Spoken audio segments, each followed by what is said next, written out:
கொள்கை காரணம் அதை நாங்கள் உணர்ந்து கொண்டிருக்கிறோம்.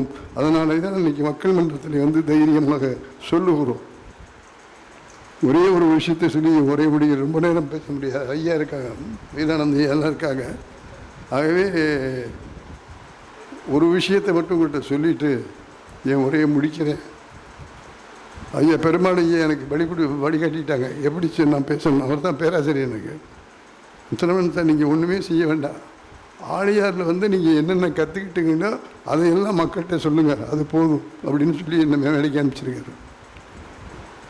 எனக்கு நான் இப்போது கிட்டத்தட்ட ஓய்வு நிலையில் இருக்கிறேன்.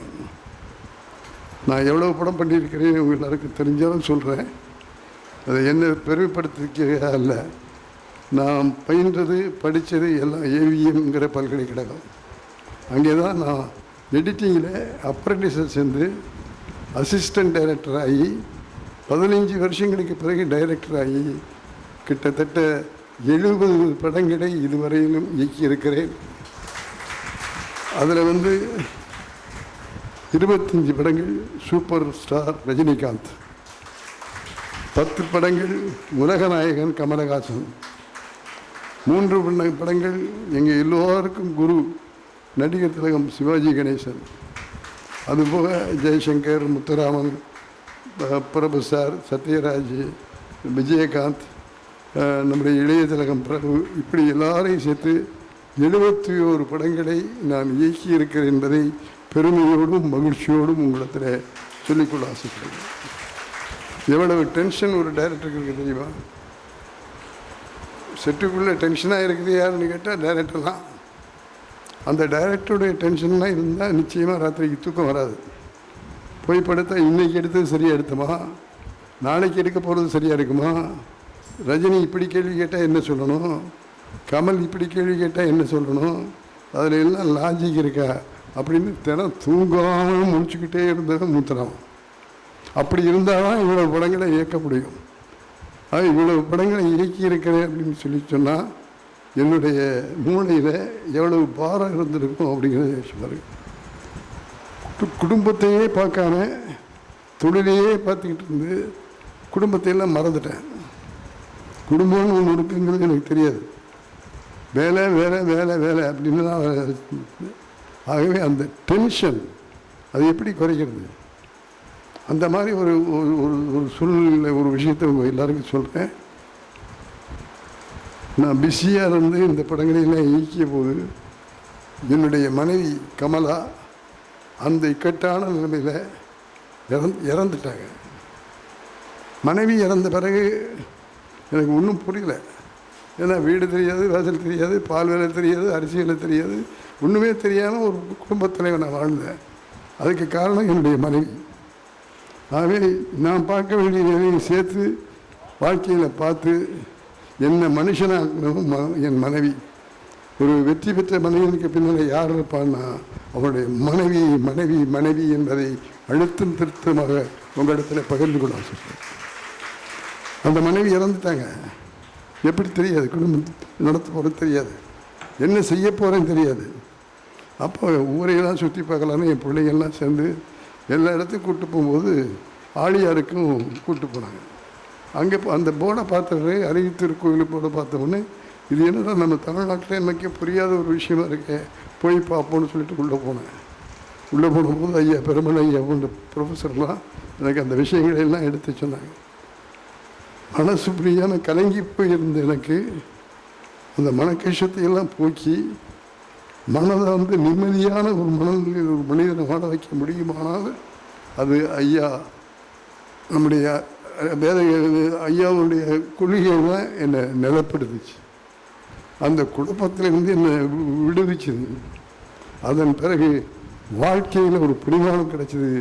வாழ்க்கையெல்லாம் என்ன புரிஞ்சுக்கிற நோக்கம் எனக்கு வந்தது.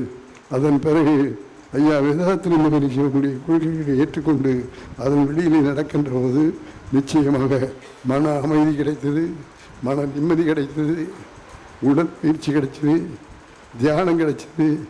இன்றைக்கி மகாநாடு நடத்தி கொண்டிருக்கிறாங்களே யோகம், அந்த யோகா கிடைச்சிது. ஆக 3 விஷயம் நீங்கள் கற்றுக்குங்க. இது மெயினாக சொல்கிறேன் உங்களுக்கு. அதாவது நம்முடைய ஐயாவுடைய கொள்கைகள், அது மன வளர்ச்சி, மனப்பக்குவம், அதுக்கு ஐயா கொள்கை.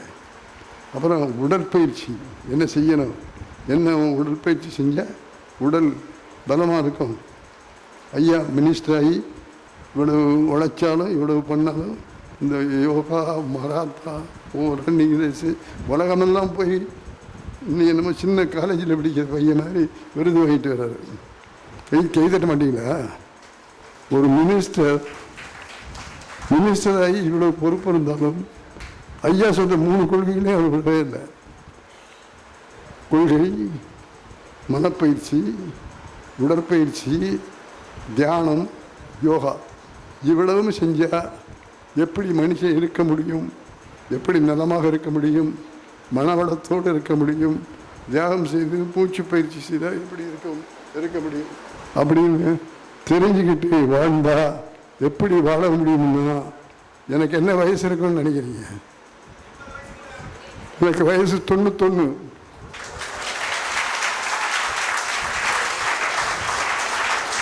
தைரியமாக மேடன்னு சொல்கிறேன். எனக்கு 91 வயசு. அப்படி 91 வயசோட இருக்கேன் அப்படின்னு சொல்லி சொன்னால் வேதாத்திரி மகரிஷியுடைய மனவள கொள்கை, உடற்பயிற்சி, தியானம், மூச்சு பயிற்சி, யோகா, இந்த விஷயத்தோடு நீங்கள் வாழ்ந்தீங்கன்னா என்னை போல 91 வயசு இல்லை, 100 வயசுக்கு மேலே வாழ்வீர்கள். மனித நேயத்தோடு நாம் வாழ வேண்டுமானால் வேதத்திலே மகிழ்ச்சியுடைய கொள்கைகளை மனதாலும் எண்ணத்தாலும் செயலாலும் ஈடுபடுத்தி கொண்டு நம்மை உருவாக்கி கொள்வதானால் நிச்சயமாக 91 வயசு அல்ல, 101 வயசு வரலாம், 201 வயசு வரலாம். இவைகளை தயவு செஞ்சு புரிஞ்சுக்கிட்டீங்கன்னு நீங்களும் வாழலாம். ஆகவே அந்த வாழ முடியுங்கிற கொள்கையை உங்கள் மத்தியில் வச்சுட்டு நாமெல்லாம் சேர்ந்து இந்த வாழ்க்கையை வாழ்ந்து காட்டினோமையானால் உலகமே வாழ முடியும். உலகமே வாழ வைப்பதற்கு ஐயாவுடைய கொள்கையை நமக்கு உதவும் என்று சொல்லி, எண்ணியது எண்ணியாக எய்துவர், எண்ணியர் திண்ணியராக என்ற குரலை சொல்லி நாம் நினைக்கிற நினைப்பினை உறுதியாக இருந்து கடுமையாக செயல்பட்டால் நிச்சயமாக ஐயாவுடைய உலகம் முழுவதும் பரவும். அதன் மூலம் மனித நேயம் வளரும், மனிதர்களாக வாழ முடியும். இந்த போதை மருந்து அது இதெல்லாம் சொல்லிக்கிட்டு இருக்கிறாங்களே, இந்த போதை மருந்து இதெல்லாம் நீடிச்சிருக்குன்னு நினைக்கிறீங்களா? நிச்சயமாக இருக்காது. ஐயா சுப்பிரமணிய அவர்களுக்கு தெரியும் இதை எப்படி ஒழிக்க முடியுங்கிறது அவருக்கு தெரியும். நாம் எப்படி வேணும்னா நம்மள்கிட்ட குடி வராது, போதை வராது, எந்த கெட்ட பழக்கம் நமக்கு வராது, மனசுலேயே சேராது. ஆகவே தயவுசெய்து அவைகளெல்லாம் பின்பற்ற வேண்டும் என்ற என்னுடைய வேண்டுகோளை உங்களிடத்தில் வைத்து, என்னை ஒரு சினிமாக்காரனை நினச்சிக்கிட்டு நீங்கள் என் பேச்சை கேட்டுக்க வேண்டாம். உங்களோட ஒருத்தனா, உங்கள் குடும்பத்தில் ஒருத்தனா என்னை சேர்த்துக்கிட்டு நான் சொன்ன இந்த விஷயங்கள் எல்லாம் நீங்கள் செய்ய நிச்சயமாக நாம் வெற்றி பெறுவோம், நம்முடைய கொள்கையில் வெற்றி பெறும் என்று சொல்லிக்கொண்டு, கடைசியாக அமைச்சர் இருந்தால் மனு கொடுக்க வேண்டும். அமைச்சருக்கு மனு கொடுக்குறேன், உரிமையோடு மனு கொடுக்குறேன். இதெல்லாம் நல்ல காரியம். இந்த நல்ல காரியத்துக்கெல்லாம் சட்டத்திட்டம் போட்டு இப்படி பண்ணணும் அப்படி பண்ணணும்னா எங்களை கட்டாயப்படுத்தாதீங்க. நாங்கள் சொல்லி நல்ல விஷயங்களை ஏற்றுக்கிட்டு அதுக்கு என்ன சட்டம் போடணுமோ அந்த சட்டத்தை போட்டு இதையெல்லாம் நிறைவேற்றி கொடுக்க வேண்டும் என்ற வேண்டுகோளை சினிமாக்காரனாக அல்ல, வேதாத்திரி சொல்லிய தொண்டராக உங்களிடத்தில் இருவரும் கூட்டி வணங்கி கேட்டுக்கொள்கிறேன். வாழ்க, வளர்க, வளமோடு வாழ்க, நலமோடு வாழ்க என்று வாழ்த்தி விடைபெறுகிறேன். வணக்கம்.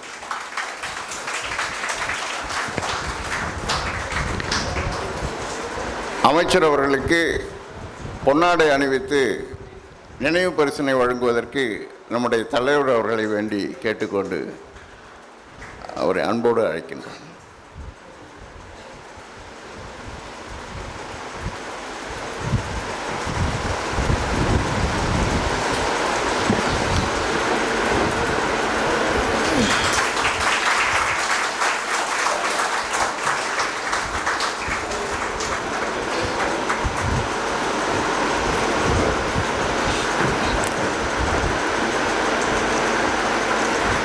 நம்மளுடைய Indian yoga association Tamil Nadu chapter committee சார்பாக சிறிய நினைவு பரிசு.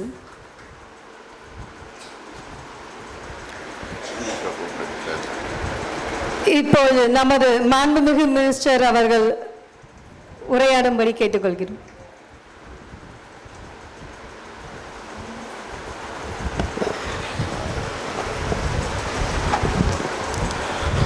யோகா நேஷனல் கான்க்ளேவ் நிகழ்ச்சிக்கு வருகை தந்து தலைமை பொறுப்பேற்று இந்த நிகழ்ச்சியை மிக சிறப்பாக நடத்தி கொண்டிருக்கின்ற பெருமதிப்பிற்குரிய பத்மஸ்ரீ SKM மயிலானந்தம் அவர்களே, நிகழ்வில் பங்கேற்று சிறப்பித்து உரையாற்றி விட்டிருக்கிற பெருமதிப்பிற்குரிய இனிய அண்ணன் SP முத்துராமன் அவர்களே, நிகழ்வில் பங்கேற்று பெருமைப்படுத்தி விட்டிருக்கிற பெருமதிப்பிற்குரிய இளங்கோவன் அவர்களே, பாலன் அவர்களே, வருகை தந்து சிறப்பித்துக் கொண்டிருக்கின்ற பெருநகர சென்னை மாநகராட்சியின் மன்ற உறுப்பினர்கள் மரியாதைக்குரிய சகோதரி விசாலாட்சி கபிலன் அவர்களே, கயல்விழி ஜெயக்குமார் அவர்களே, ராதிகா அவர்களே, அன்றைக்கினிய தோழர்கள் திரு கபிலன் அவர்கள், துரை கபிலன் அவர்களே, விநாயகமூர்த்தி அவர்களே, பரிமேலழகன் அவர்களே, ராஜாரமணன் அவர்களே, வருகை தந்திருக்கின்ற யோகா பயிற்றுநர்களே, பேராசிரியர் பெருமக்களே, பத்திரிகை மற்றும் ஊடகவியலாளர்களே, இந்த அமைப்பைச் சேர்ந்த நிர்வாகிகளே, உங்கள் அத்தனை பேருக்கும் முதலில் என்னுடைய நன்றியையும் வணக்கத்தையும் தெரிவித்துக் கொள்கின்றேன். இந்த நிகழ்ச்சிக்கு காலதாமதமாக வந்தமைக்கு முதலில் என்னுடைய வருத்தத்தை தெரிவித்துக் கொள்கின்றேன். இந்த நிகழ்வை பொறுத்தவரை இன்று காலையில் நான் கலந்து கொள்வதாக இருந்தது. திடீரென்று ஆற்காடு பகுதியில் ஒரு 9 புதிய ஆரம்ப சுகாதார நிலைய கட்டிடங்களுக்கு அடிக்கல் நாட்டுவதற்கும் ஏற்கனவே இருக்கிற ஒரு 14 ஆரம்ப சுகாதார நிலையங்களுக்கான சுற்றுச்சுவர் பணியை தொடங்கி வைப்பதற்கும் ஒரு அரசு நிகழ்ச்சி ஏற்பாடாகியிருந்த காரணத்தினால் இன்று காலை அங்கே சென்று அதை தொடங்கி வைத்துவிட்டு இந்த நிகழ்ச்சிக்கு வந்தேன். எனவே காலதாமதமாக வந்தமைக்கு என்னை பொறுத்தருள வேண்டும் என்று அன்போடு வேண்டி கேட்டுக்கொள்ளுகின்றேன். இன்றைக்கு இயற்கை இந்திய மருத்துவம் என்பது எந்த அளவுக்கு சிறந்து விளங்கி கொண்டிருக்கிறது என்பதை நீங்கள் அனைவருமே நன்றாக அறிவீர்கள். ஆயுஷ் அமைச்சகம் என்று ஒரு அமைச்சகமே இருக்கிறது. ஆயுஷ் என்றால் ஏ என்று சொல்லும் போது ஆயுர்வேதம், ஒய் என்கின்ற எழுத்துக்கு யோகா, யூ என்கின்ற எழுத்துக்கு யுனானி, எஸ் என்கின்ற எழுத்துக்கு சித்தா, எச் என்கின்ற எழுத்துக்கு ஹோமியோபதி என்கின்ற இந்த வார்த்தைகளை அடக்கி ஆயுஷ் என்கின்ற அந்த பெயரோடு இந்திய மருத்துவம் கடந்த காலங்களில் இருந்தது. ஒரு 3 ஆண்டுகளுக்கு முன்னால் இந்த துறைக்கு நான் அமைச்சராக பொறுப்பேற்றதற்கு பிறகு ஒன்றிய அரசின் சார்பில் ஒரு சிறிய திருத்தம் வந்தது. ஏ என்றால் ஆயுர்வேதம் அப்படியே இருந்தது, ஒய் என்றால் யோகா அப்படியே இருந்தது, யூ என்றால் யுனானி அப்படியே இருந்தது, எச் என்றால் ஹோமியோபதி அப்படியே இருந்தது, எஸ் என்றால் சித்தாவுக்கு பதிலாக ஒரு நேபாள மருத்துவத்தை சேர்த்து சௌரிபா என்கின்ற ஒரு எழுத்தின் முதல் எழுத்தாக அதை சேர்த்து விட்டார்கள்.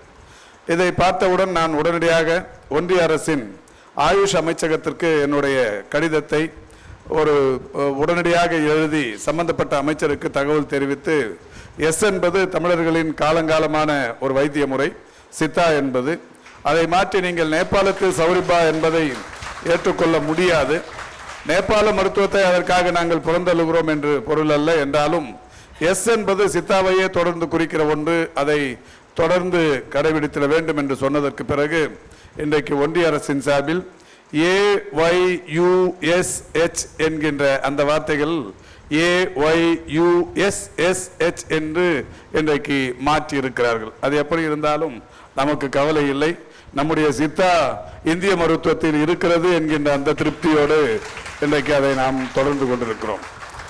இப்படி யோகா என்பது இந்திய மருத்துவத்தில் மிக பிரதானமான இடத்தை வகித்து வருகிறது என்பதை நீங்கள் நன்றாகவே அறிவீர்கள். இங்கே தொடக்கத்தில் உரையாற்றிய தோழர்கள் சொன்னதைப் போல யோகாவுக்கும் எனக்குமான தொடர்பு என்பது மரியாதைக்குரிய இனியண்ணன் SP முத்துராமன் அவர்கள் எடுத்து சொன்னதைப் போல பெரிய அளவிலான தொடர்பு எனக்கும் அதற்கும் கூட இருக்கிறது. 2004ஆம் ஆண்டு அக்டோபர் திங்கள் 17ஆம் தேதி பெரிய விபத்தொன்றில் நான் சிக்கினேன். எதிரில் வந்த கண்டெய்னர் லாரியும் நான் பயணித்த காரும் நேருக்கு நேர் மோதி மிகப்பெரிய அளவிலான விபத்து. என்னுடைய வலது கால் ஒரு 6 துண்டுகளாக நொறுங்கி விட்டது. இப்போதும் கூட அந்த காலில் ஒரு 1/2 கிலோ கம்பியை வைத்து இணைத்திருக்கிறேன். மண்டையில் பெரிய அளவில் இந்த மண்டை பிளந்து விட்டது, பார்த்தால் தெரியும் உங்களுக்கு. அதற்கான அடையாளம் இன்னமும் கூட இருக்கிறது. இந்த நிலையில் என்னை திருச்சியில் இருக்கிற மருத்துவமனைக்கு அழைத்து சென்றார்கள். பெரம்பலூருக்கு பக்கத்தில் இருக்கிற நாரணமங்கலம் என்கின்ற பகுதியில் தான் இந்த விபத்து ஏற்பட்டது. திருச்சி மருத்துவமனைக்கு அழைத்து சென்றார்கள். அள்ளி சென்றார்கள். அப்போது அங்கே என்னுடன் பயணித்த ஒருவர் சம்பவ இடத்திலேயே மரணித்து போனார். என்னுடைய காரில் பயணித்தவர் பெருமதிப்பிற்குரிய திரு ஜம்புலிங்கம் என்கின்ற ஒரு மாநகராட்சி மன்ற உறுப்பினர். அண்ணன் எஸ்பி முத்துராமனுக்கு நன்றாக தெரியும். அவர் சம்பவ இடத்திலேயே மறைந்து போனார். அப்போது நான் பெரிய அளவிலான அந்த காயங்களோடு மருத்துவமனையில் அனுமதிக்கப்பட்டேன். அன்று மாலை பத்திரிகைகளில் வந்த செய்தி இன்னமும் கூட அந்த பத்திரிகைகளை வைத்திருக்கிறேன். மா சுப்பிரமணியன் கவலைக்கிடம் என்கின்ற வகையில் தலைப்புச் செய்திகளோடு அன்றைக்கு பத்திரிகைகளில் பிரசுரமானது. அந்த இன்றைய காவேரி மருத்துவமனை தான் KMC என்கின்ற மருத்துவமனையாக திருச்சியில் இயங்கிக் கொண்டிருந்தது. அங்கே எனக்கு சிகிச்சை அளித்த மருத்துவர்கள் ஒரு 15 நாட்களுக்கு மேலாக தீவிர சிகிச்சை பிரிவில் சிகிச்சை பெற்றேன். தீவிர சிகிச்சை பெற்று பிறகு ஸ்ட்ரக்சரிலேயே ராக்போர்ட் ரயிலில் ஏற்றி என்னை சென்னைக்கு அனுப்பி வைத்தார்கள். சென்னையில் மியாட் மருத்துவமனை நிர்வாகம் என்னை வேனில் அள்ளின்னு போய் அவங்க ட்ரீட்மெண்ட் கொடுத்தாங்க. ஒரு 6 மாத காலம் தொடர் சிகிச்சைகளுக்கு பிறகு நான் மெதுவாக கோல் ஊண்டி நடக்க தொடங்கி அந்த கம்பி வளையத்தெல்லாம் பிடிச்சி நடக்க தொடங்கி அதுக்கப்புறம் இப்போ ஓட தொடங்கி ஓடுவதில் உலக சாதனை படைத்திருக்கிறேன். இப்போ இதில் என்னன்னா ஓடுவதில் உலக சாதனை படைத்திருக்கிறேன்னா இதுக்கு தொடக்கம்னு ஒன்று இருக்கும்ல. அதை இப்போ இந்த மருத்துவர்கள் நான் திருச்சியிலிருந்து டிஸ்சார்ஜ் ஆகும்போது என்ன அந்த ஸ்ட்ரக்சரில் ராக்போர்ட்டில் வந்து ஏற்றி அனுப்புகிறப்ப அந்த ஆர்த்தோ டாக்டர்ஸ் சொன்னது, நீங்கள் இனிமேல் லைஃப் லாங் தரையில் சம்மணம் போட்டு உட்கார முடியாது, வேகமாக நடக்கவும் முடியாது, பார்த்து நடந்துங்கன்னாங்க. அப்போது எந்த டாக்டர் சொன்னாரோ அதே டாக்டர் ஒரு 2 வருஷத்துக்கு அப்புறமா சைதாப்பேட்டையில் அவங்க மாமனார் ஒரு ஹீரோ ஹோண்டா ஷோரூம் திறக்க வந்திருந்தார். அந்த நிகழ்ச்சி நான் தான் சைதாப்பேட்டையின் சேர்மன் என்கின்ற வகையில் அதை திறக்கிறதுக்காக போயிருந்தேன். அப்போ பார்த்துட்டு, சார் நீங்கள் மா சுப்பிரமணியன் தானேன்னாரு. ஆமாங்கன்னு. இப்போ எதுவும் தரையில் உட்காரத்துக்கு எதுவும் முயற்சி பண்ணலையான்னாரு. ஒரே ஒரு நிமிஷம் இருங்க சார்னு அவரை நிற்க வச்சுட்டு பத்மாசனம் போட்டு காட்டினேன்.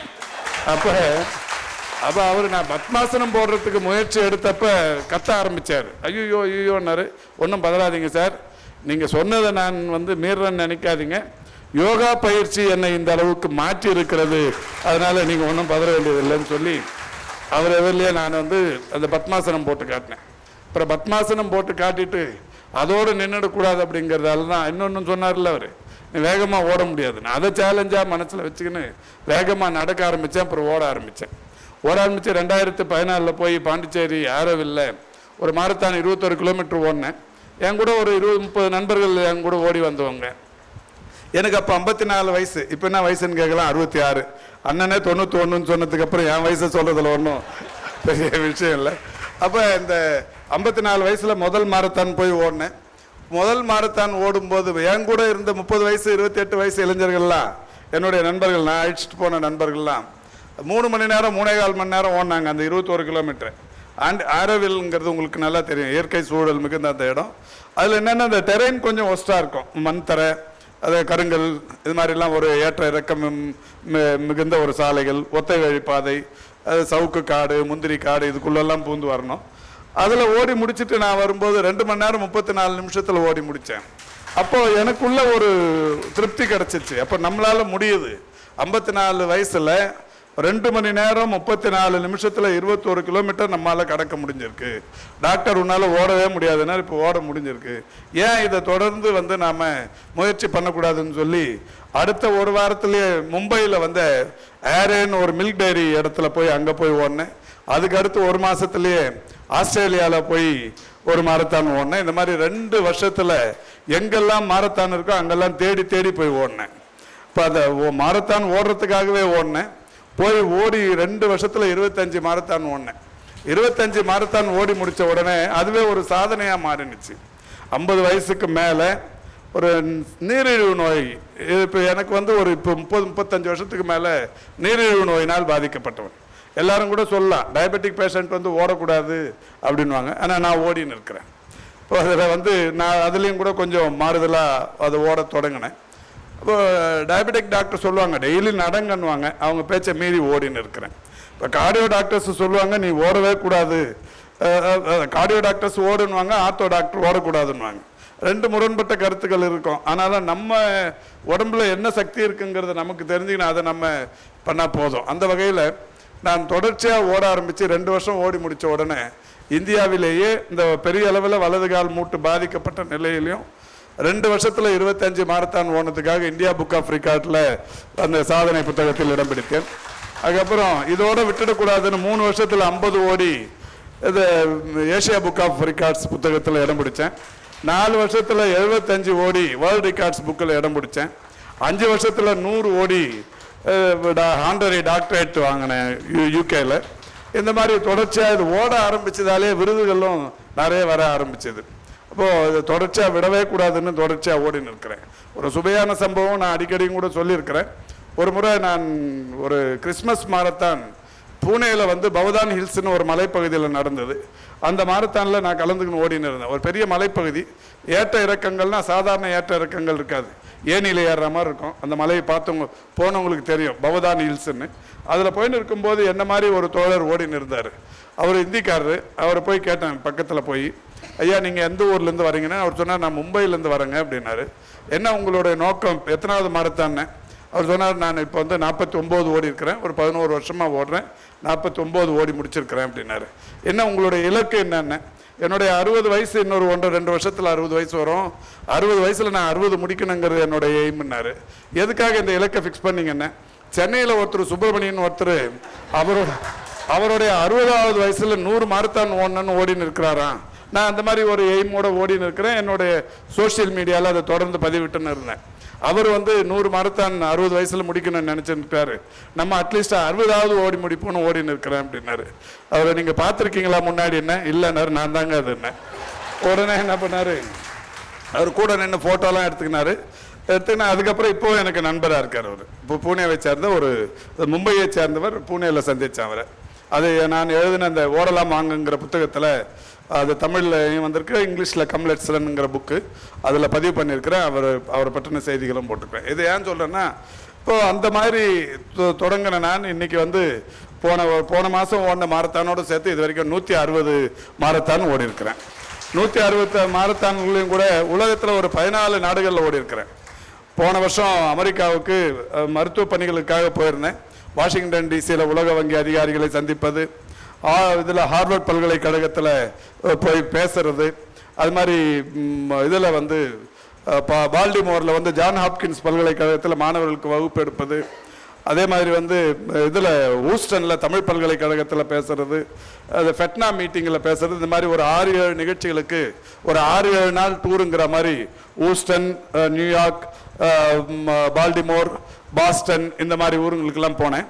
ஒவ்வொரு நாளும் ஒரு ஊருக்கு போனேன். அந்த ஒவ்வொரு நாளும் டெய்லி ஒரு 10 கிலோமீட்டர் ஒவ்வொரு ஊர்லேயும் ஓடி முடித்தேன். ஓடி முடிச்சுட்டு அன்றைக்கி நியூயார்க்கில் ஒரு மாரத்தான் நடந்தது, அங்கேயும் போய் 21 கிலோமீட்டர் மாரத்தான் ஓடினேன். ஆக இது வரைக்கும் நான் பார்த்தீங்கன்னா New York, Australia, Italy, Qatar, Norway, இது மாதிரி ஒரு 14 வெளிநாடுகளில் ஓடி இருக்கிறேன். என்னுடைய இலக்கு இந்தியா முழுக்க 36 மாநிலத்திலையும் என்னுடைய கால் தடத்தை 21 கிலோமீட்டர் பதிக்கணுங்கிறது. இது வரைக்கும் ஒரு 24 மாநிலத்தில் ஓடி இருக்கிறேன். 24 ஓடிட்டேன். இன்னொரு 12 மாநிலம் ஓடணும். அதில் நார்த் ஈஸ்டில் நிறைய மாரத்தான் நடத்த மாட்டேன்றாங்க. இந்த திரிபுரா, நாகாலாந்து, மேகாலயாவில் நடத்துகிறாங்க. அஸ்ஸாமில் ஓடிட்டு வந்துட்டேன், மணிப்பூரில் ஓட்டு வந்துட்டேன். இன்னும் நடத்தாத மாநிலங்கள் திரிபுராவில் நடத்துறதில்ல, நாகாலாந்தில் நடத்துறதில்ல. இதெல்லாம் நடத்த ஆரம்பித்தாங்கன்னா அங்கேயும் போய் ஓடி முடித்து இந்தியா முழுமைக்கும் எல்லா மாநிலத்திலையும் 21 கிலோமீட்டர் கால் தடத்தை பதித்தவன் என்கின்ற அந்த இலக்கை இருக்கு. இது எதுக்கு, ஏதாவது விளம்பரத்துக்காகவா? இல்லை. ஒவ்வொரு முறையும் ஓடி முடிச்சுட்டு வந்து என்னுடைய சோஷியல் மீடியாவில் செய்தியை பதிவிடுவேன். நான் இளைஞர்களுக்கான உடற்பயிற்சிக்கான விழிப்புணர்வை ஏற்படுத்துவதற்கு இந்த பணியை செய்கிறேன்னு சொல்லுவேன். இப்போ அது தொடர்ச்சியாக அதை பண்ணி நிற்கிறதால அதோட விளைவு பார்த்தீங்கன்னா, இப்போ நான் எந்த ஊருக்கு போனாலும் இன்றைக்கும் கூட ராணிப்பேட்டைக்கு போகிறேன், ஆற்காடுக்கு போயிட்டு வந்தேன்னு சொன்னால் இன்றைக்கும் கூட ஒரு 10 பேராச்சும் என்னை பார்க்குறப்ப அவங்க என்னை எப்படி அடையாளப்படுத்துவாங்கன்னா, இவர் முன்னாள் மேயர்னோ இல்லை இப்போ மந்திரினோ ஏற்கனவே எம்எல்ஏ இப்படி சொல்கிறதில்ல, இதோ போகிறா எங்கே பார்த்தாலும் ஓடுவார், அவர் போகிறாருன்னுவாங்க. அது ஒரு பெரிய சந்தோஷம். கிட்ட வந்து சொல்லுவாங்க, சார் நாங்கள் உங்களை பார்த்தா சார் நடக்க ஆரம்பிச்சிருக்கிறேன், உங்களை பார்த்தா ஓட ஆரம்பிச்சிருக்கிறேன், சக்கரை நோய் வந்ததுக்கு அப்புறமும் ஓடி நிற்கிறீங்க, இந்த வயசுலேயும் 60 வயசுக்கு மேலேயும் ஓடுறீங்க, உங்களை பார்த்தா சார் ஓடுறேன் நடக்கிறேன்னுவாங்க. அது ஒரு பெரிய அளவில் சந்தோஷமாக இருக்கும். உண்மையிலேயே அது ஒரு மிகப்பெரிய அளவிலான ஒரு விழிப்புணர்வாக கூட எனக்கு அது தெரிகிறது. இப்போ கூட லாஸ் ஏஞ்சல்ஸ்லேருந்து இன்னைக்கு காலையில் ஒரு லெட்டர் ஒன்று வந்திருந்தது. என்னென்னா, அங்கே ஒரு மாநாடு மே 17ஆம் தேதி நடத்துகிறோம். அந்த மே 17ஆம் தேதி நடத்துகிற அந்த சைக்காட்ரிக் மாநாடு, அந்த மாநாட்டை பொறுத்தவரை நீங்கள் உடல் வலிமை பெற இந்த யோகா மாதிரியான விஷயங்கள் பண்ணுறீங்க, ஓடுறீங்க. இந்த நீங்கள் பண்ணுற அந்த விஷயங்கள் மன வலிமையும் தருது. நாங்கள் இந்த சைக்காட்ரிக் மாநாடு பெரிய உலக அளவிலான அந்த மாநாடு நடத்துகிறோம், அதை நீங்கள் தொடங்கி வச்சு பேசணும். மொத்த செலவும் நீங்கள் வந்து போகிறதுக்கு எல்லா செலவுமே நாங்கள் கொடுக்குறோம் வரணும்னு சொல்லி ஒரு லெட்டர் ஒன்று அனுப்பியிருக்காங்க. இன்றைக்கி அந்த லெட்டரை கவர்மெண்ட்டுக்கு அனுப்பி கவர்மெண்ட்டு பர்மிஷன் வாங்கி போகிறதுக்கான முயற்சிகளை எடுக்க போகிறேன். இது எதுக்கு சொல்கிறேன்னா, இன்றைக்கி உலக அளவில் இந்த ஓடுறதுலையும் அந்த யோகா பண்ணுறதுலையுமா அந்த அளவுக்கு ஒரு முக்கியத்துவம் கிடைக்கப்பட்டிருக்கிறது. இது நான் இந்த அமைப்பை பொறுத்தவரை, வேதாத்ரி மகரிஷி நடத்துகிற இந்த அமைப்பை பொறுத்தவரை நான் நிறைய எங்கேயாவது இந்த அமைப்புக்கு பெரிய அளவில் ஒரு நன்றி சொல்லும் நிகழ்ச்சியில் நான் கலந்துக்கணும் அப்படிங்கிறது ரொம்ப நாள் என்னுடைய ஆசை.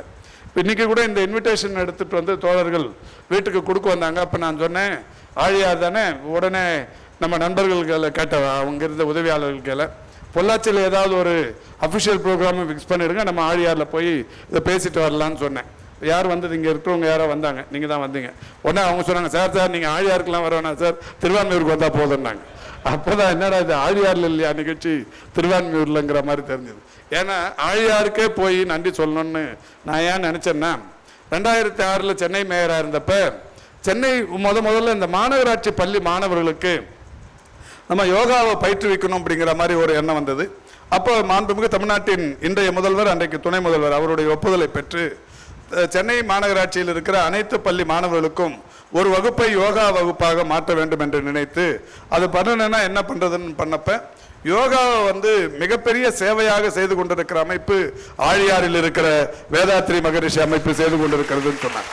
அப்போ என்ன பண்ணோம்னா, சென்னை மாநகராட்சி கல்வித்துறையின் சார்பில் ஒரு 100 ஆசிரியர்களை தேர்ந்தெடுத்து இந்த 100 ஆசிரியர்களை ஆழியாருக்கு அனுப்பி ஆழியாரிலிருந்து அந்த ஆசிரியர்களை பயிற்சி பெற வர செய்து இந்த மாணவர்களுக்கு தமிழ்நாட்டில் சென்னையில் அந்த யோகா வகுப்புகளை தொடங்கினோம்.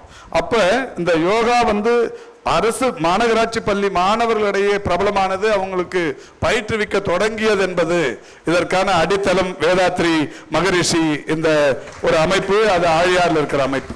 அதனால இவங்களுக்கு எல்லா இடத்துலையும் நன்றி சொல்லணும் அப்படிங்கிறது, ஏதாவது ஒரு முக்கியமான ஃபங்க்ஷனில் நன்றி சொல்லணுங்கிற அந்த எண்ணத்தோடு இருந்தோம். இருந்தாலும் எப்படியாவது நம்ம மயிலானந்தன் சார் நம்ம ஆழியாருக்கு எப்படியாவது கூப்பிடுவார்னு நினைக்கிறேன். ஏற்கனவே 2 வருஷமாக கூப்பிட்டாரு, போக முடியாமல் போச்சு.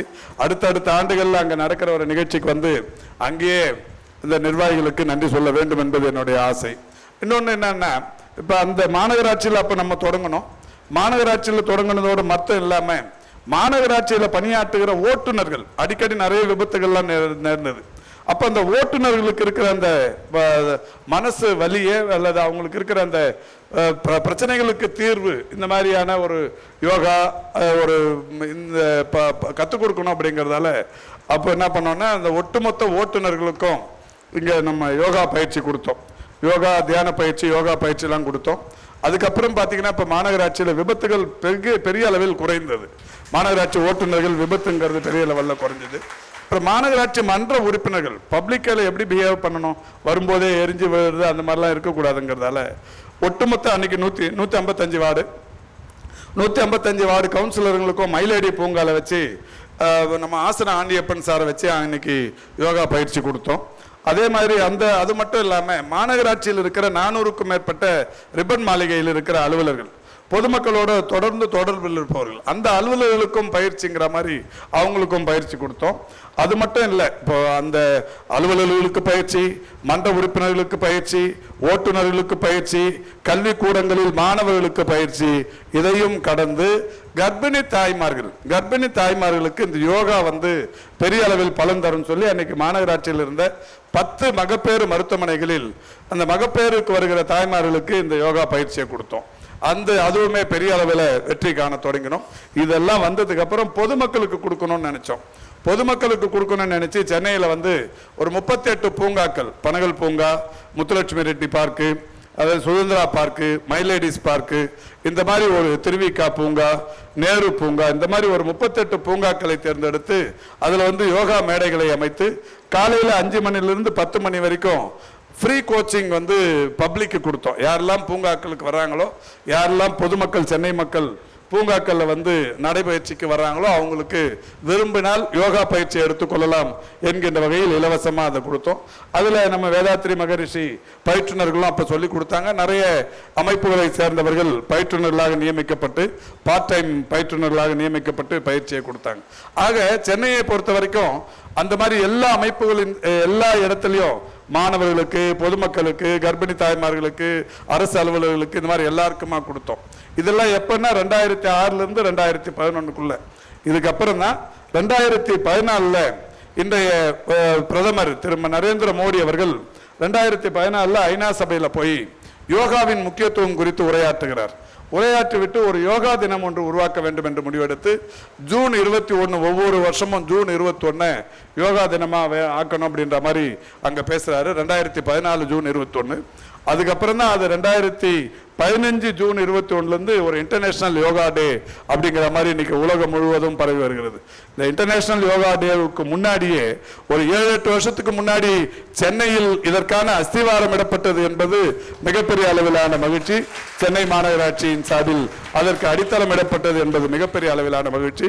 இந்த அடித்தளத்திற்கு காரணம் வேதாத்ரி மகரிஷி நிர்வாகம்தான் அந்த 100 ஆசிரியர்களுக்கு முதலில் பயிற்சி தந்தது என்பதும் ஒரு மிகப்பெரிய அளவிலான மகிழ்ச்சி. அந்த வகையில் இந்த அமைப்பு என்பது தொடர்ந்து இந்த யோகாவுக்கு முக்கியத்துவம் கொடுத்து வருகிறது.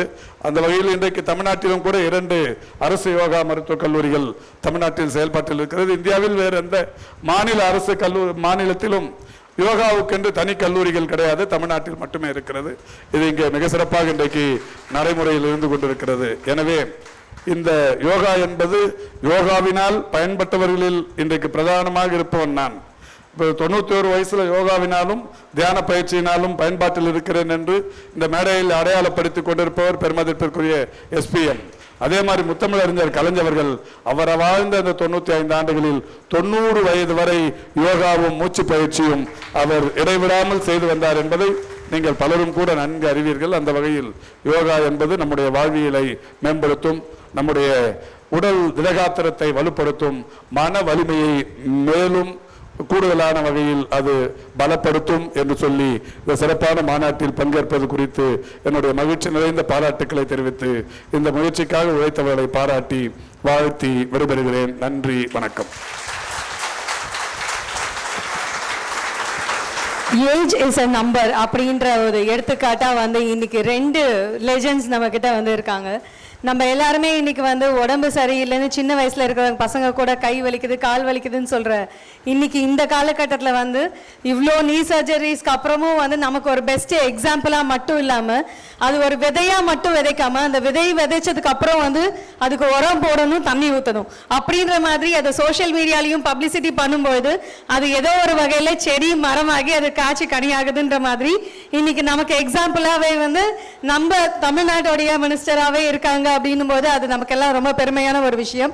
அண்ட் அதே மாதிரி நம்ம யூஸ்வலாக ஒரு படத்துக்கிட்ட போகும்போது ஒரு டைரக்டரோட அப்பாயின்மெண்ட் வாங்கணும்னா ரொம்ப கஷ்டம். அப்பேற்பட்டவரை இங்கே நமக்காக இங்கே எல்லாரையும் மீட் பண்ணி அந்த யோகா எவ்வளோ தூரம் அவரோட லைஃப்பை மாற்றிருக்கு, அதுக்கு எவ்வளோ பெரிய இம்பேக்ட் இருக்குது அப்படின்ற விஷயத்தையும் நமக்கு சொல்லியிருக்காங்க.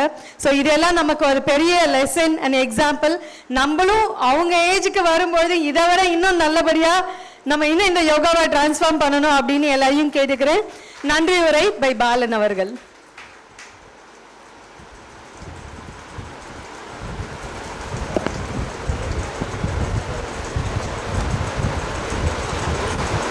வாழ்க வையகம், வாழ்க வளமுடன். நன்றி சொல்வதற்காக மீண்டும் ஒரு முறை உங்களோடு நிற்கிறேன். இந்த அற்புத நிகழ்விற்கு முதல் காரணமாக இருக்கின்ற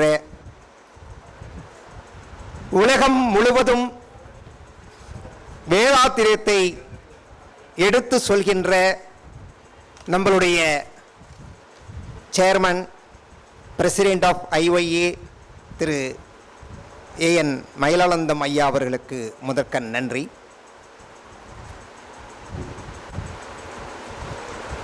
இதை திட்டமிட்டு நடத்தி கொண்டிருக்கின்ற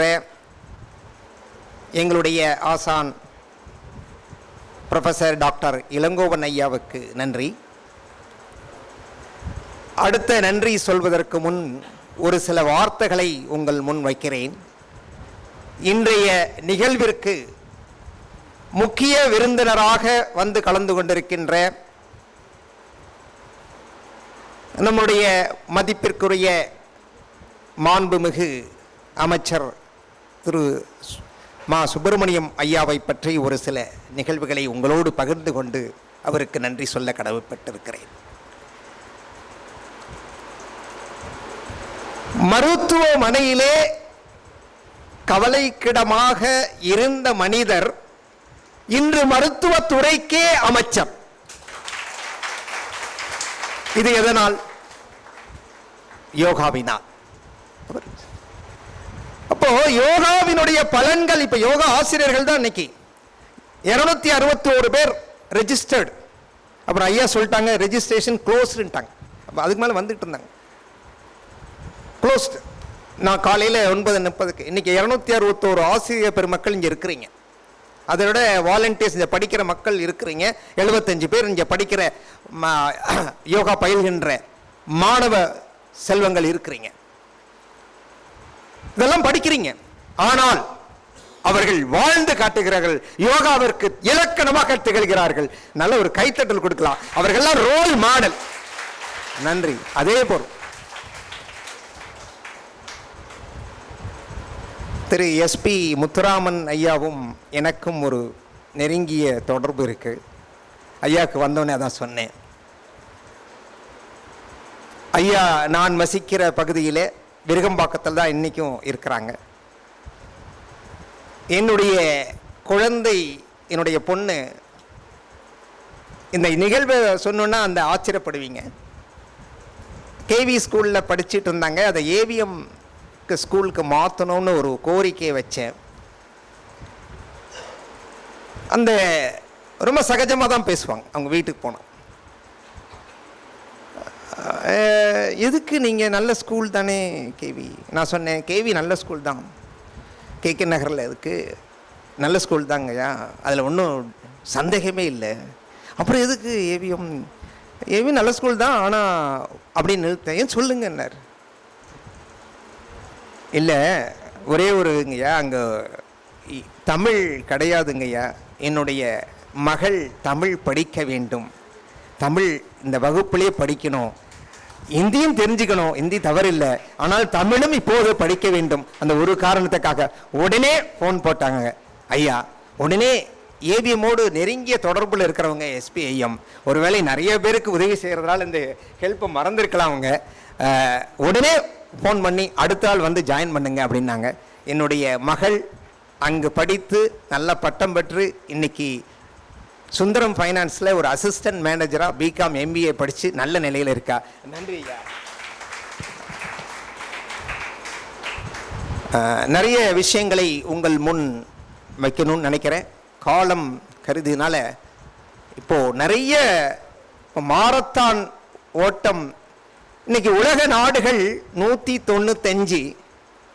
நம்மளுடைய மாண்புமிகு அமைச்சர் கண்டிப்பாக இன்னும் ஓரிரு ஆண்டுகளில் உலகத்தை சுற்றும் ஒரு மிகப்பெரிய மாரத்தான் ஓட்ட நிபுணராக மாறிவிடுவார் என்று சொல்லுகிறேன். அதே மாதிரி நம்மளுடைய இந்தியாவில் 28 மாநிலங்கள், 8 யூனியன் டெரிட்டரி, அதில் எல்லாம் கால் பதிச்சு விடுவார்னு கண்டிப்பாக இந்த ஆணித்தரமாக சொல்கிறோம். தன்னுடைய ஓட்டத்தால் அவர் ஒரு வழக்கறிஞர், நம்மளுடைய சிறப்பு விருந்தினர், அதையும் தாண்டி ஒரு சிறந்த பேச்சாளர். அவர் பேசும்போது அப்படியே வரும் வார்த்தைகள். அதையும் தாண்டி அவர் ஒரு எழுத்தாளர். இப்போ இல்லை லேட்டஸ்டாக நடந்த புத்தக திருவிழாவில் அவருடைய புத்தகம் கின்னஸ் கலைஞர் அப்படிங்கிற புத்தகம் கூட வெளியிடப்பட்டது. ஒரு எழுத்தாளர். இந்த பன்முகத்தன்மையெல்லாம் எப்படி அவருக்குள் கிடைத்தது என்றால் அந்த யோகா தான். அதுதான் நான் மீண்டும் மீண்டும் சொல்லுகிறேன். அவங்கெல்லாம் நம்மளுக்கு ஒரு ரோல் மாடல். அதெல்லாம் நம்ம எடுத்துக்கணும். அதே மாதிரி நம்மளுடைய சேர்மன் பிரசிடென்ட் ஐயா இந்த வயசுலையும் அவருடைய ஆளுமையை கண்டு வியந்து போகிறேன். அதெல்லாம் இப்படி அந்த ஆளுமை, அப்படி அந்த மெமரி பவர் இருக்கு. எல்லாமே யோகா யோகா யோகா தான். அதனால கண்டிப்பா இந்த யோகா கான்க்ளேவ் நிறைய விஷயங்களை உங்கள் கண் முன் நிறுத்து கொண்டிருக்கிறது. அதற்கு நன்றி, நன்றி, அனைவருக்கும் நன்றி. ஏற்பாடு செய்த அனைவருக்கும் நன்றி, நன்றி.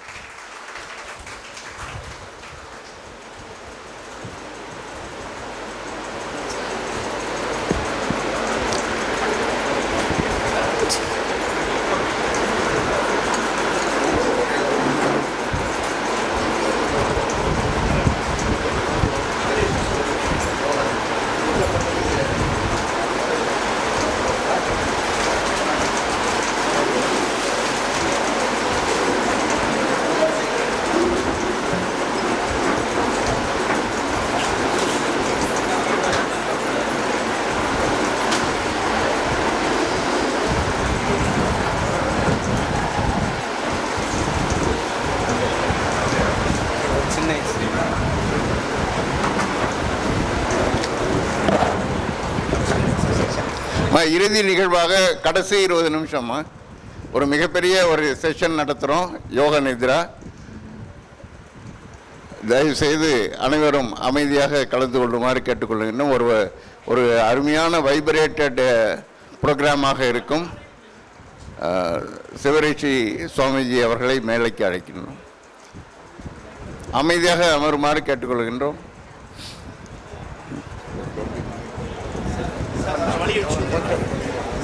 டாபிக்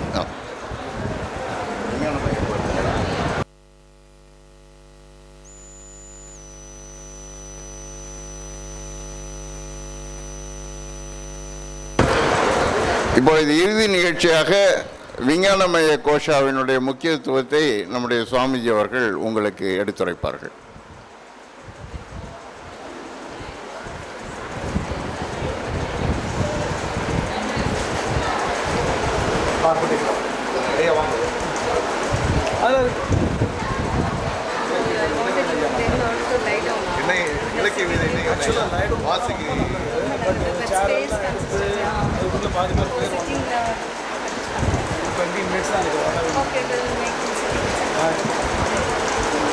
நேற்று மொபைல் ஆறுது.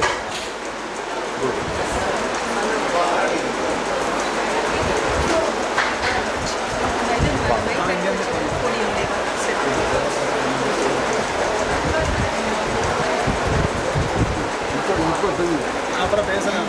அப்பா மூஞ்சி பார்த்தா நீங்கள் ஆரம்பிச்சுக்கோங்க. ஐயா அனுப்பிட்டு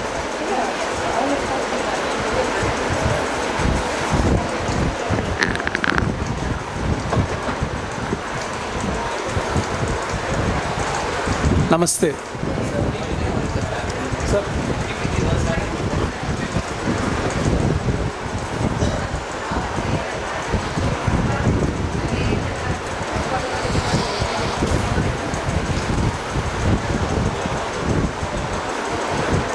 அனைவருக்கும் இனிய மாலை வணக்கம்.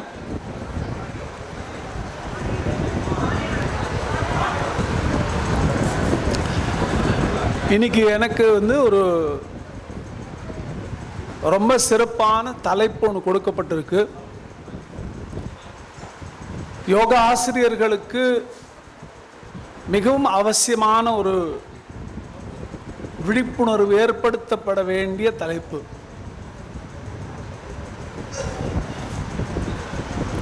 நான் ஒரு 20 நிமிடங்கள் இந்த என்னுடைய பங்களிப்பை உங்களோட பண்ணலாம்னு இருக்கேன்.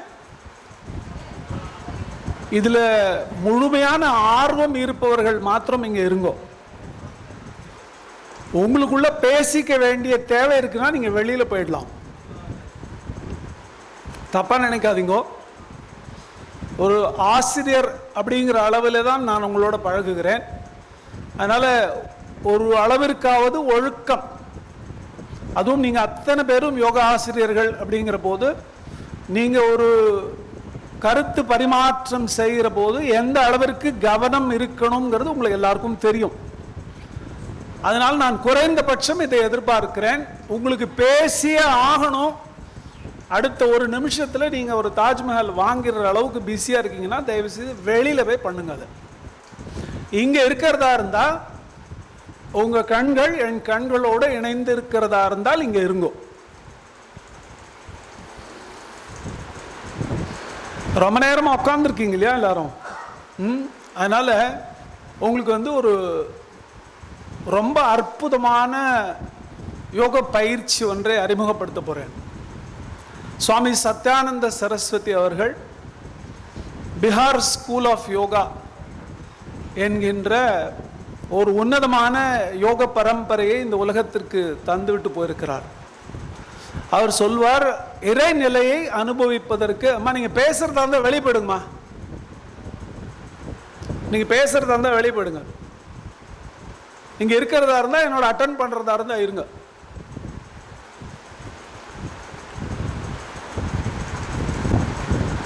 சத்யானந்த சரஸ்வதி அவர்கள் என்ன சொல்றாருன்னா, இறைநிலை அனுபவத்தை அடைவதற்கு ஒரு ராக்கெட், உண்டு. நேரடியாக இறைநிலை அனுபவத்தை ஒருவர் அடைய முடியும் என்றால் அதற்கு உன்னதமான ஒரு மார்க்கம் கீர்த்தன் யோகா என்கிறார். கீர்த்தன் பேர். கீர்த்தன்னா நல்லா பாடணும், நல்ல குரல் இருக்கணும்னு அவசியம் இல்லை, ராகம் எல்லாம் தெரியணும்னு அவசியம் இல்லை. ஊமையா இருக்கிறவங்க பாட முடியாது, அவங்க மாத்திரம் பாட வேண்டாம். காது கேட்காதவங்களுக்கு கேட்காது, அதனால அவங்க மாத்திரம் பாட வேண்டாம். மற்ற எல்லாரும் பாடணும்.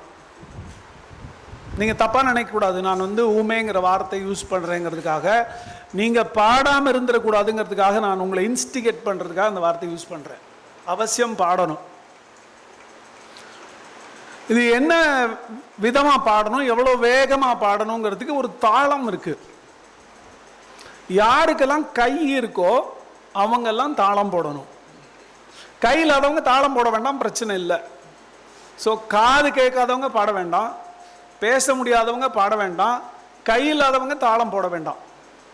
பாக்கி எல்லாரும் கை தட்டிட்டு நல்ல சந்தோஷமா பாடணும். இது எப்படின்னா, நான் பாடுறத கேட்கணும், அப்புறமா நீங்க பாடணும்.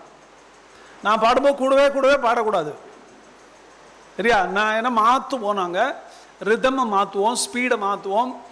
அப்போ நாங்கள் பாடுறத கேட்டுட்டு நீங்கள் திரும்பி பாடணும். இன்னைக்கு நம்ம இந்த தலைப்பு, எனக்கு கொடுக்கப்பட்டிருக்கிற தலைப்பு விஞ்ஞானமய கோஷத்தை அனுபவிப்பதற்கான தியானம். ஹவு டு எக்ஸ்பீரியன்ஸ் விஞ்ஞானமய கோஷா. விஞ்ஞானமய கோஷம்னா தெரியுமா? படிச்சிருக்கீங்களா அதை பற்றி? விஞ்ஞானமய கோஷம் என்பது மனோமய கோஷத்திற்கு அப்பாற்பட்டு இருக்கக்கூடிய ஒரு தளம். உங்கள் உள்ளுக்குள்ளே இருக்கிறது, உங்கள் புத்தியை சாராமல் இருக்கிறது, உங்களுடைய புலன்களை சாராமல் இருக்கிறது, உணர்வு நிலையிலே இயங்கக்கூடியதாக இருக்கிறது.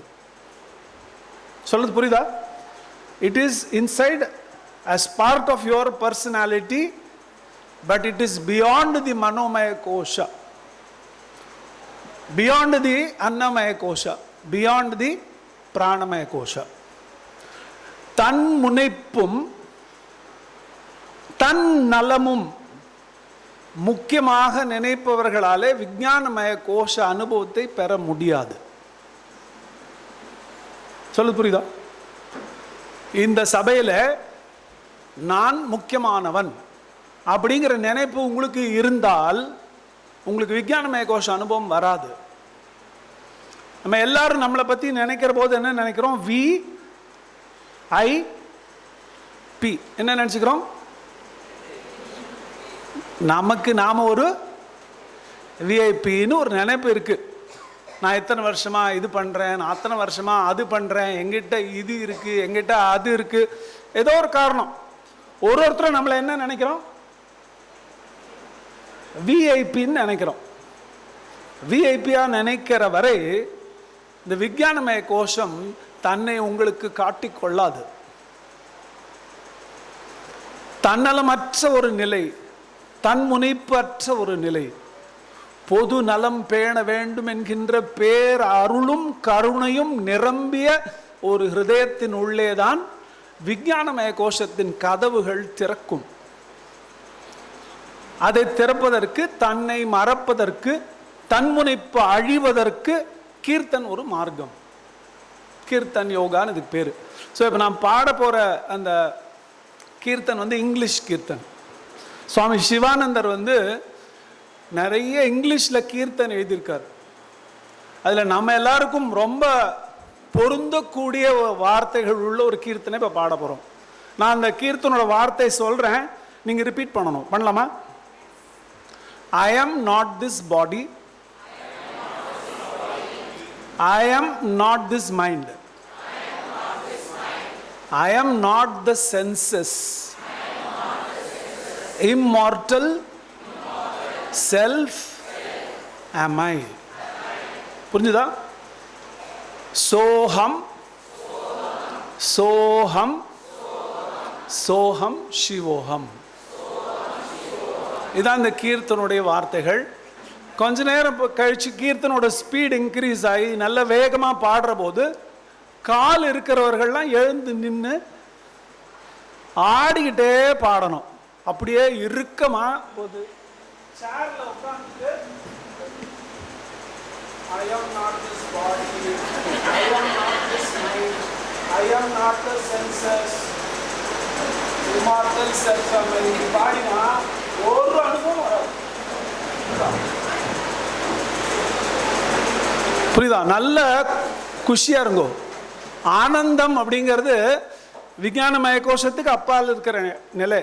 இந்த ஆனந்தமய கோஷத்திற்கு விஞ்ஞானமய கோஷத்தின் வழியாகத்தான் போக வேண்டும். ஸோ இப்போ நான் பாடுறேன், கேளுங்கோ, திரும்பி பாடுங்கோ. I am not this body, I am not this mind, I am not the senses, immortal self am I. சில பேர் வயத்துக்குள்ளே பாடுறீங்க, பசிக்குது போல் இருக்கு. நல்லா சத்தமா பாடுங்க, உங்க குரல் நல்லா இல்லைன்னு கவலைப்படாதீங்க. நான் இப்போ பாடினா எனக்கு எல்லாரும் பாடுறதும் கேட்கணும். I am not this body, I am not this mind, I am not the senses, immortal self am I. இதனுடைய பொருள் உங்க எல்லாருக்கும் புரியுது இல்லையா? நான் இந்த உடல் அல்ல. I am not this body. நான் இந்த மனம் அல்ல, நான் இந்த புலன்களும் அல்ல. இவை அனைத்தையும் கடந்து உள்ளிருக்கின்ற பேரானந்த பெரும் பொருள் நான். இதான் இதனுடைய அர்த்தம். இப்போ இது பாடும்போது உங்க உள்ளுக்குள்ள இருக்குது, தயவுசெய்து அதோட கனெக்ட் பண்ணிட்டு பாடுங்க. கண் மூடிக்கோங்க. இப்போ நீங்க மூடிக்க வேண்டிய ஒரே ஒரு விஷயம் கண்ணு. ஹிருதயத்தையும் திறந்துக்கோங்க. புரியுதா?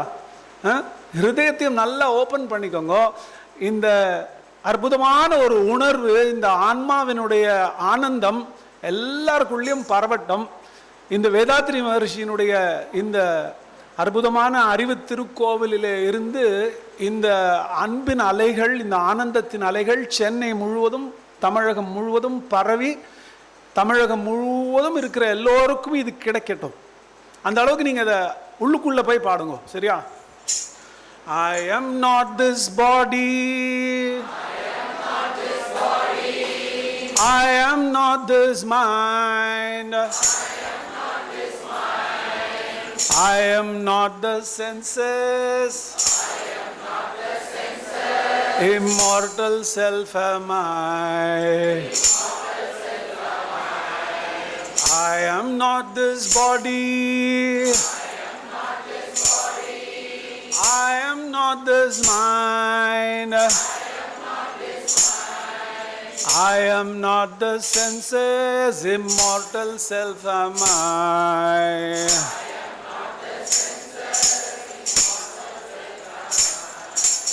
I am not this body, I am not this mind,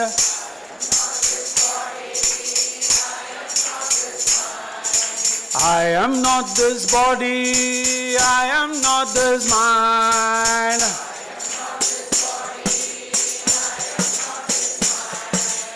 I am not the senses, immortal self am I.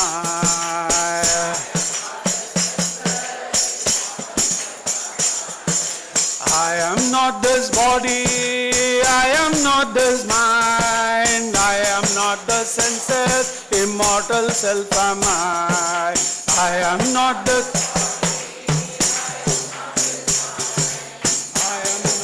senses, immortal self am I. நிறைய பேருக்கு கை வந்து 200-300 கிலோ இருக்கு போல் இருக்கு.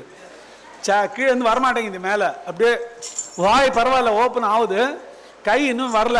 கை நல்லா வரணும், கை நல்லா தட்டணும். இந்த ஹரிதாஸ்கிரி சுவாமிகள்னு ஒரு மகான் இருந்தார். அவர் சொல்லுவார், இந்த மாதிரி தன்னை மறந்து பாடுற போது கர்ம வினை கைகளை கீழே இழுக்கும். இந்த கர்ம வினை போகணும்னா கை நல்லா தட்டணும். அதனால கையை சேரோட கட்டி போடாம தட்டுங்க நல்லா.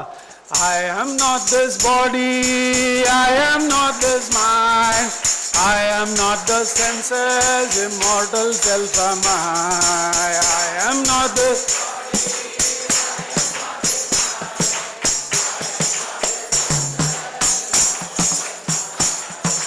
Soham, soham, soham shivoham, soham shivoham, soham shivoham, soham, soham, soham shivoham, soham, soham, soham shivoham, soham shivoham, soham shivoham, soham, soham shivoham, soham shivoham, soham shivoham. I am not this body, I am not this mind, I am not the senses, immortal self am I am not this.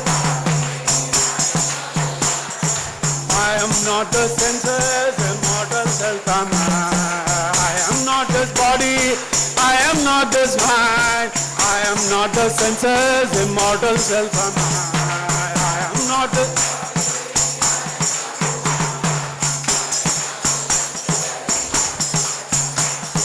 Soham, soham, soham shivoham, soham shivoham, soham shivoham, soham, soham shivoham, soham shivoham, soham shivoham, soham, soham, soham shivoham, soham shivoham, soham shivoham, soham.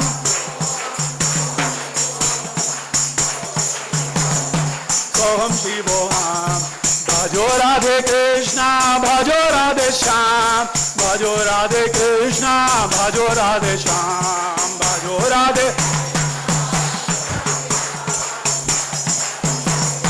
Bhajo Radhe Shyam, bhajo Radhe Krishna, bhajo Radhe Shyam, bhajo Radhe Krishna, bhajo Radhe Shyam, bhajo Radhe.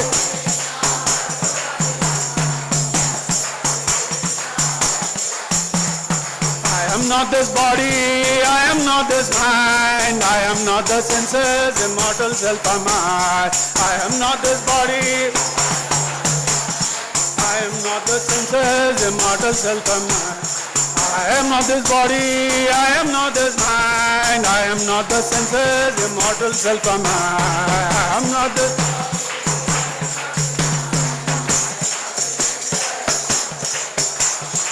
I am not this body, I am not this mind, I am not the senses, immortal self am I am not this body.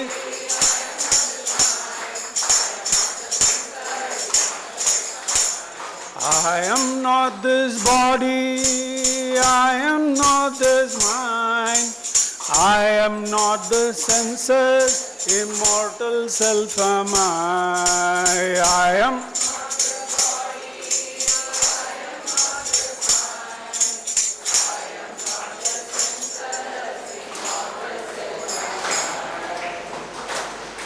கைகள் உங்களுக்கு விருப்பமான முத்திரையில வைத்துக்கொண்டு கண்களை மூடிக்கொள்ளவும்.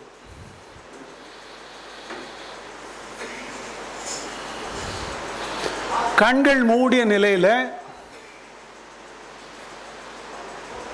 கால்கள் ரெண்டும் தரையிலே நன்றாக பதிந்து இருக்கும்படி வைத்துக்கொண்டு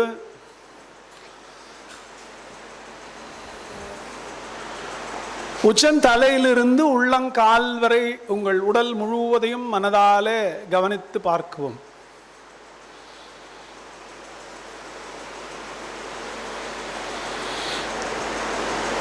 உங்கள் உடல் அசைவற்று ஒரு சிலை போல மாறட்டும். அரிச்சுக்கிறது, தலையை சரி பண்ணுறது, ட்ரெஸ்ஸு சரி பண்ணுறது எதுவுமே பண்ணாமல் அடுத்து சில நிமிடங்கள் அசைவற்று ஒரு சிலை போல நீங்கள் இருக்க வேண்டும்.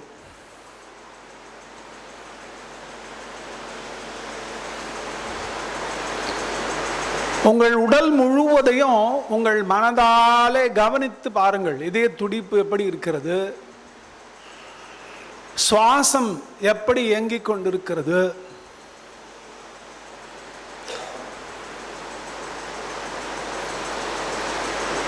உடலின் எந்த பகுதிகள் எல்லாம் உங்கள் நாற்காலியிலே படுகிறது, உங்கள் கால் எந்த இடத்திலே தரையை தொட்டு கொண்டிருக்கிறது, உங்கள் கை உங்களுடைய தொடை முட்டியின் மீது எங்கே பட்டு கொண்டிருக்கிறது,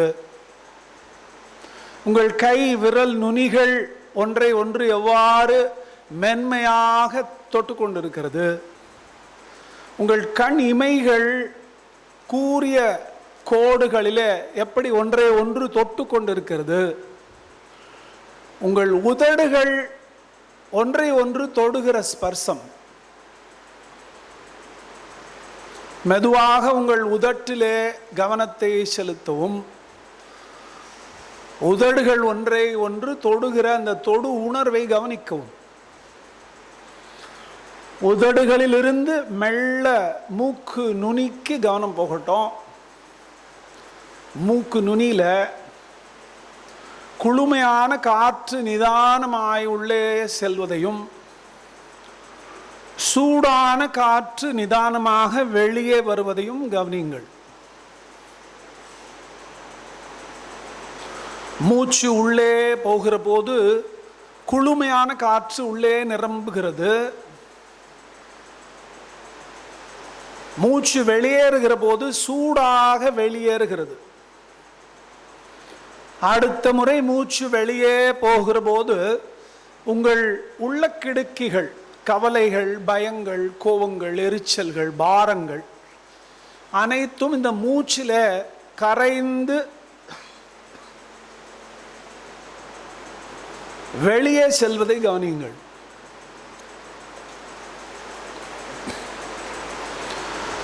ஒரு முறை மூச்சு வெளியிலே போகிற போதும் இந்த மூச்சோடு உங்கள் பயங்கள், கவலைகள், எரிச்சல்கள், உடலில் இருக்கிற வலிகள் கூட இந்த மூச்சில் கரைந்து ஒரு கரும் மேகம் உங்கள் உடம்பை விட்டு வெளியே போவது போல நீங்கள் உணர்கிறீர்கள். ஒரு முறை மூச்சு உள்ளே வருகிற போதும் பொன் நிற துகள்களாக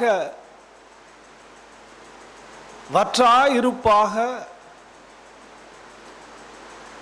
அப்பாலுக்கு அப்பால் இருக்கின்ற பேராற்றலான மகாசக்தியானது ஒரு சுவாசத்தின் வழியாகவும் உங்கள் உள்ளே நிரம்பி உங்கள் தோல் அடியில் இருக்கின்ற கொழுப்பு, அதன் பின்னால் இருக்கும் தசைகள், தசைகளுக்கு பின்னால் இருக்கும் முக்கியமான உறுப்புகள், இதயம், மூளை, நுரையீரல், கல்லீரல், மண்ணீரல், வயிறு, பெருகுடல், சிறுகுடல், கணையம், எல்லாவற்றிற்குள்ளும் இந்த ஒளியினுடைய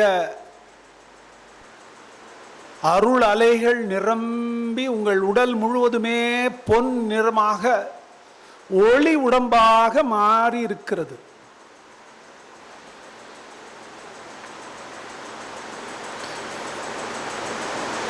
மூச்சின் மீதுள்ள கவனத்தை விட்டுட்டு மெதுவாக உங்கள் கவனத்தை உங்களுடைய புரு மத்திக்கு நேரே தெரிகின்ற இருண்ட சிதாகாசம் என்று சொல்கிற உங்களுடைய சைத்தன்யத்தினுடைய ஒளி நிரம்பிய பகுதிக்கு கொண்டு வரவும். புரு மத்தியில சிதாகாசம் என்கிற இந்த அகண்ட வெளி கர்ப்பத்திலே நீங்கள் இருந்த காலம் தொட்டு உங்களோடு இருக்கிறது. நீங்கள் கர்ப்பவாசத்தில் இருந்த போது கூட உங்களுக்கு துணையாக இருந்த ஆகாசம் இந்த சிதாகாசம். உங்கள் எண்ணங்கள், உங்கள் திட்டங்கள், உங்கள் விருப்பங்கள், உங்கள் ஆசைகள், உணர்ச்சிகள் அனைத்தையும் நீங்கள் இங்கேதான் பிரசவிக்கிறீர்கள். இந்த சித ஆகாசத்தை உற்று பாருங்கள். நான் இந்த உடல் அல்ல, நான் இந்த சுவாசமும் அல்ல, நான் இந்த எண்ணங்களும் அல்ல. இந்த உடலை நான் பார்க்கிறேன், இதற்கு நான் சாட்சியாக இருக்கிறேன். இந்த புலன்களை நான் கவனிக்கிறேன், இவற்றுக்கு நான் சாட்சியாக இருக்கிறேன். இந்த எண்ணங்களை நான் கவனிக்கிறேன், சாட்சியாக இருக்கிறேன். உணர்ச்சிகள், ஞாபகங்கள், பதிவுகள், புரிதல்கள் அனைத்தையும் நான் பார்த்து கொண்டிருக்கிறேன். I am not this body, I am not this mind, I am not the senses, immortal self am I. Soham, Soham. ஒரு சுவாசமும் இதை சொல்கிறது, கேளுங்கள். சுவாசம் உள்ளே வருகிற போது சோ என்று உள்ளே வருகிறது. சுவாசம் வெளியே போகிற போது ஹம் என்று வெளியே போகிறது. சோஹம் சோஹம் சோஹம் சிவோஹம்.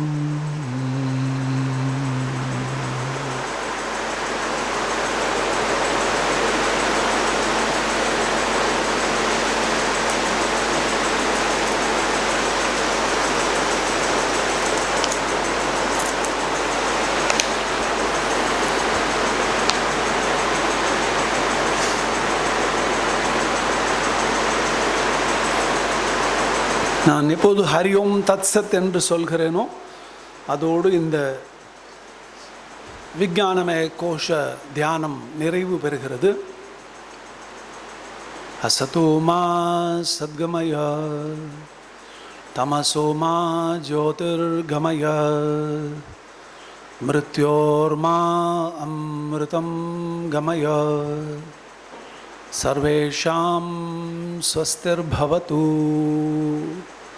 சர்வேஷாம் சாந்திர்பவது சர்வேஷாம் பூர்ணம் பவது சர்வேஷாம் மங்களம் பவது. லோகாः समस्ताः सुखिनो भवन्तु. ओम शांति शांति शांति. हरि ओम तत्सत. हरि ओम तत्सत. हरि ओम तत्सत. நன்றி. குரு அருள் உங்களோடு என்றும் இருக்கட்டும்.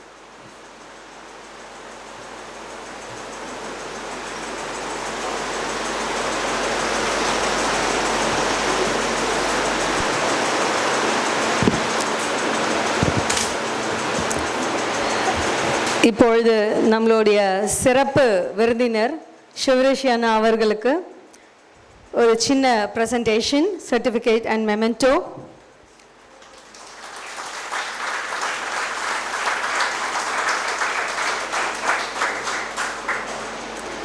Thank you so much, Anna, for the session.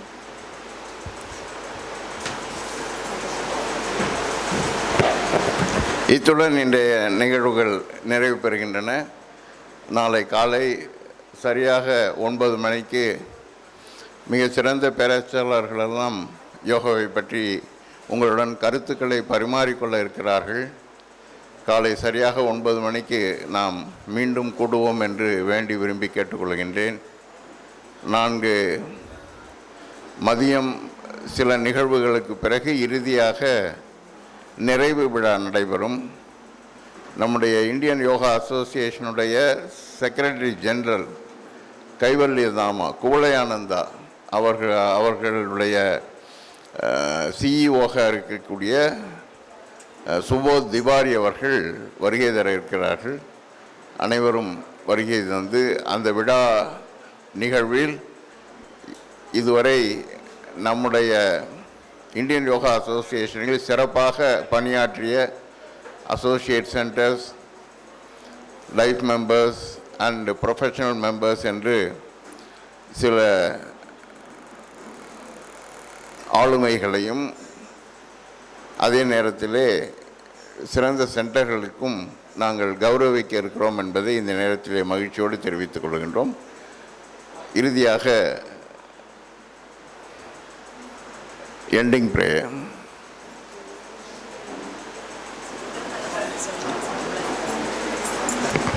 அனைவரும் அமரும்படி கேட்டுக்கொள்கிறேன்.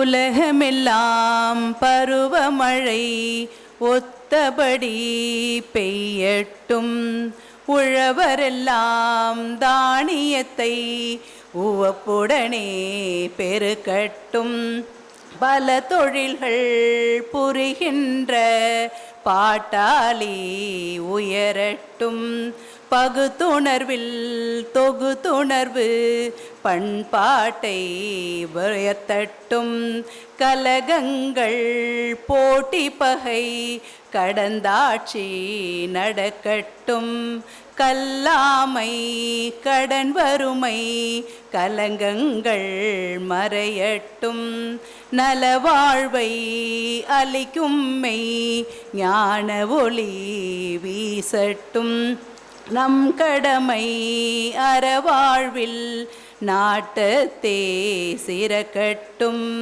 நம் கடமை அறவாழ்வில் நாட்டத்தே சிறக்கட்டும், நம் கடமை அறவாழ்வில் நாட்டத்தே சிறக்கட்டும்.